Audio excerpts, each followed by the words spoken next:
Donc aujourd'hui, on va commencer par la première chronique. La peau, eh bien oui, c'est la base. Allez, zou, c'est parti.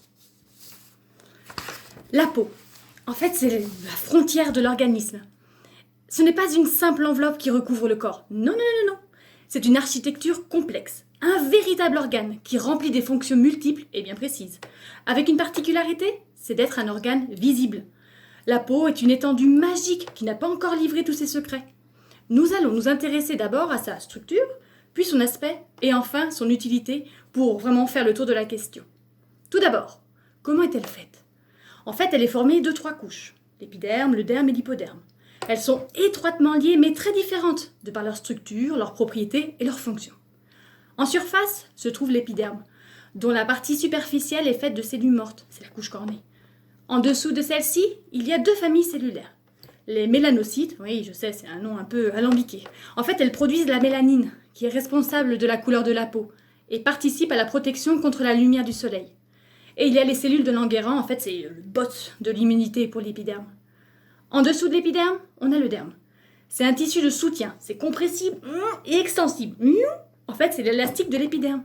Mais pas que, c'est un tissu de nutrition, grâce à son autoroute de vaisseau sanguin et la fatigue, qui va nourrir tous les copains. Sur son sol est implanté, on va dire, 3 usines, ce sont les annexes.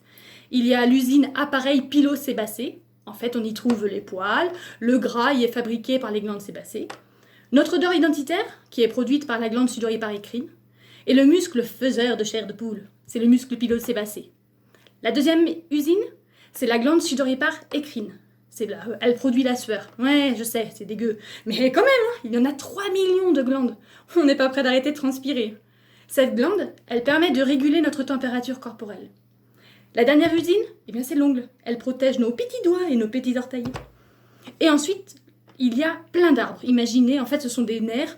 Donc il y a des petits, des moyens, des grands. Ils nous permettent de ressentir une caresse, par exemple, ou une brûlure. Aïe. Et enfin, il y a l'innervation sympathique. On s'en rend pas bien compte, mais croyez-moi, c'est super utile. Dans le fond du fond, on a l'hypoderme. C'est un matelas qui est hyper moelleux, il est tout doux, tout confort. C'est un coussin graisseux. Et oui, encore du gras. Mais celui-là, c'est pour maintenir le derme au-dessus.